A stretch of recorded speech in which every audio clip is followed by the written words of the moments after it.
तर पहलगामच्या दहशतवादी हल्ल्यामध्ये 27 पर्यटकांचा मृत्यू झाल्याची माहिती सूत्रांनी दिलेली आहे। यामध्ये महाराष्ट्रातील काही पर्यटक हे जखमी झाल्याचं कळतंय।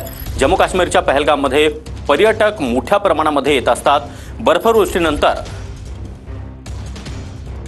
हे पर्यटक इथे दाखल होत असतात आणि महाराष्ट्रातीलच एक पर्यटक हरीश सोलिया या ठिकाणी गेलेले होते। त्यांनी आमच्याशी संवाद साधला। आम्ही त्यांच्याकडून तिथली परिस्थिती जाणून घेतली। त्यांनी नेमकं काय सांगितलंय आपण पाहूया। पर्यटक लोक जाते तिकडे आईसलँड आहे, तिकडे आईस मध्ये थोडी मजा करायला जाते। तिकडेच आम्ही खाली होते आणि माझ्या बरोबर 2-4 वरिष्ठ हे होते, म्हणून आम्ही वर नाही गेले। आणि तिकडे स्वित्झर्लंड आहे, तिकडे गोळीबारी झाली।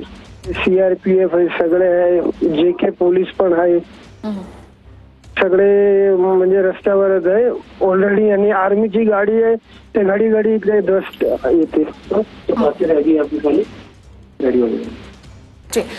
सगळी दुकानं, हॉटेल सगळी बंद करण्यात आली आहेत तिकडे।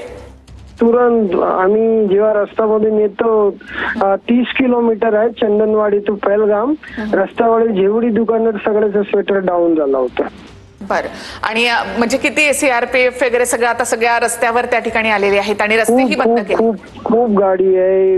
आणि जेव्हा हे व्हायलेंट झाला होता तेव्हा पण इकडे ambulance, CRPF, Jammu Kashmir police सगळे रस्त्यावर होते। तर तमिळनाडू, गुजरात, महाराष्ट्र, ओडिशा या राज्यातून अनेक पर्यटक हे पहलगाममध्ये आज उपस्थित होते। दुपारी 3:30च्या सुमारास हा दहशतवाद्यांनी हल्ला केलेला आहे। पर्यटकांवर त्यांनी नाव आणि धर्म विचारत गोळीबार केला आहे। पहलगाममध्ये 7 ते 8 दहशतवाद्यांनी हा गोळीबार केलेला आहे।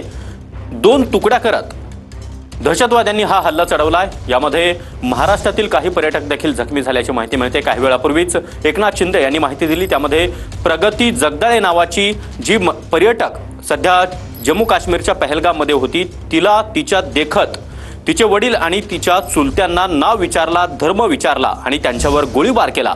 त्या प्रगती जगदाळेसोबत सध्या महाराष्ट्रातील नेते एकनाथ शिंदे, उपमुख्यमंत्री, त्याचबरोबर मुख्यमंत्री देवेंद्र फडणवीस हे देखील संपर्कात असल्याचं त्यांनी सांगितलेलं आहे। तर पर्यटकांवर जवळपास 50 राऊंड फायर केल्याची माहिती सूत्रांनी दिली आहे।